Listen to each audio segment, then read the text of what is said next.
Price the lord, hallelujah. പ്രിയ സഹോദരങ്ങളെ, ശരിക്കും ഇന്നലെ സാബത്തൊക്കെ നന്നായിട്ട് ആചരിച്ച് അല്ലേ, നിങ്ങളുടെ പലയിടങ്ങളിലും വെള്ളമൊക്കെ കയറിയിട്ടുണ്ടായിരുന്നു, വെള്ളമൊക്കെ ഇറങ്ങി തുടങ്ങിയെന്ന് നിങ്ങൾ പറയുകയുണ്ടായി. അച്ഛൻ പ്രാർത്ഥിക്കുന്നുണ്ട് കേട്ടോ.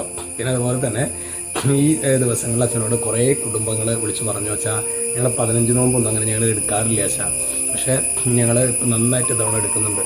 കാരണം ഞങ്ങൾ മക്കൾക്ക് അങ്ങനെ കുരിശുവരെയും പ്രാർത്ഥന ഇതിനോടൊന്നും ഒരു താല്പര്യമില്ല. എപ്പോഴും മൊബൈലും കൂട്ടുകാരും ലോകപ്രകാരം ജീവിക്കുക. അച്ഛൻ ആരംഭത്തിലെ വീഡിയോയിൽ പറഞ്ഞില്ലേ, ആത്മശരീരങ്ങളോടെ സ്വർഗാരോപണം എന്ന് പറയുന്നത് ആത്മശരീരങ്ങളോടെ പരിശുദ്ധ കന്യകാമാതാവ് സ്വർഗത്തിലേക്ക് എടുക്കപ്പെട്ടു.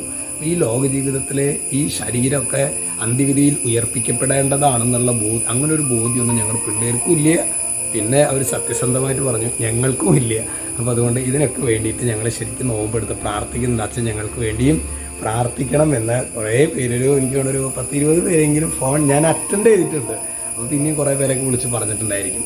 പ്രിയ സഹോദരങ്ങളുടെ നോമ്പൊക്കെ നമ്മുടെ പൂർവികര മണ്ടന്മാരായതുകൊണ്ടല്ല നോമ്പൊക്കെ എടുക്കുന്നത്. അവർക്കൊക്കെ ഈ ഒരു ബോധ്യം ഉണ്ടായിരുന്നു. നമ്മളിൽ നിന്ന് ഈ ബോധ്യം പിശാച് എടുത്തു മാറ്റിയത് കൊണ്ടാണ് നമുക്ക് ശരിക്കും ഇതിനെക്കുറിച്ചുള്ള തിരിച്ചറിവില്ലാത്തതും. നമ്മുടെ ലോകപ്രകാരം കല്യാണങ്ങൾ, ഫങ്ഷൻസ്, പരിപാടിയിലൊക്കെ ഈ 8 നോമ്പിൽ വെച്ചിട്ട് നമ്മളെ നോമ്പൊക്കെ വീടുന്നുണ്ടെങ്കിൽ നമുക്ക് ഇതിനെക്കുറിച്ചുള്ള ബോധ്യം ഉണ്ടാവില്ല എന്നുള്ള കാര്യത്തിൽ 100% ഉറപ്പാണ് കേട്ടോ. ഹല്ലേലൂയ. അപ്പം അതിൽ ഇന്നവരുണ്ടോ അവരുണ്ടോ ഇവരുണ്ടോ എന്ന് നോക്കേണ്ട കാര്യമില്ല.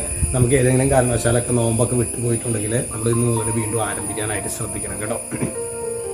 ഇന്ന് നമ്മൾ ധ്യാനിക്കുന്നത് നിയമാവർത്തന പുസ്തകം 30:20. അതിന് പറയാണ്, നിന്റെ ദൈവമായ കർത്താവിനെ സ്നേഹിച്ച് അവിടുത്തെ വാക്ക് കേട്ട് അവിടത്തോട് ചേർന്ന് നിൽക്കുക, നിനക്ക് ജീവനും ദീർഘായുസ്സും ലഭിക്കും. എന്താ പറയുന്നത്?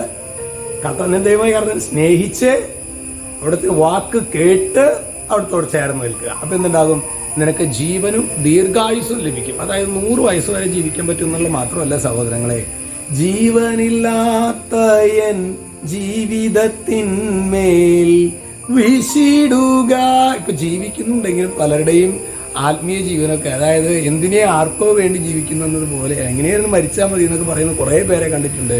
ശരിക്കും നമ്മുടെ ജീവിതത്തിന് തന്നെ ഒരു ഓജസ് ഉണ്ടാകും, ഒരു തേജസ് ഉണ്ടാകും. അതാണ് നിനക്ക് ജീവനും ദീർഘായുസ്സും ലഭിക്കും എന്ന് പറയുമ്പോൾ വചനം അർത്ഥമാക്കുന്നത്. നമ്മുടെ എത്രയോ പേരുടെ ജീവിതമാണ് അല്ലേ, ജീവിതം തന്നെ മടുത്തു വെച്ചാൽ എന്തിനെങ്ങനെ ജീവിക്കണമെന്നൊക്കെ പറയുന്നില്ലേ പ്രിയ സഹോദരങ്ങളെ, ദൈവം ഇടപെടും. Hallelujah, hallelujah. അപ്പോൾ അതുകൊണ്ട് ശരിക്കും കർത്താവിനെ സ്നേഹിച്ച് അവിടുത്തെ വാക്ക് കേട്ട് അവിടത്തോട് ചേർന്ന് നിൽക്കാൻ വേണ്ട ദൈവകൃപ കർത്താവേ എന്നെ ശ്രമിക്കുന്ന ഓരോ മക്കൾക്കും അങ്ങ് സമൃദ്ധമായിട്ട് നൽകണമേ. യേശുക്രിസ്തുവിന്റെ നാമത്തിൽ ഇപ്പോഴും എപ്പോഴും എന്നേക്കും ആമേൻ.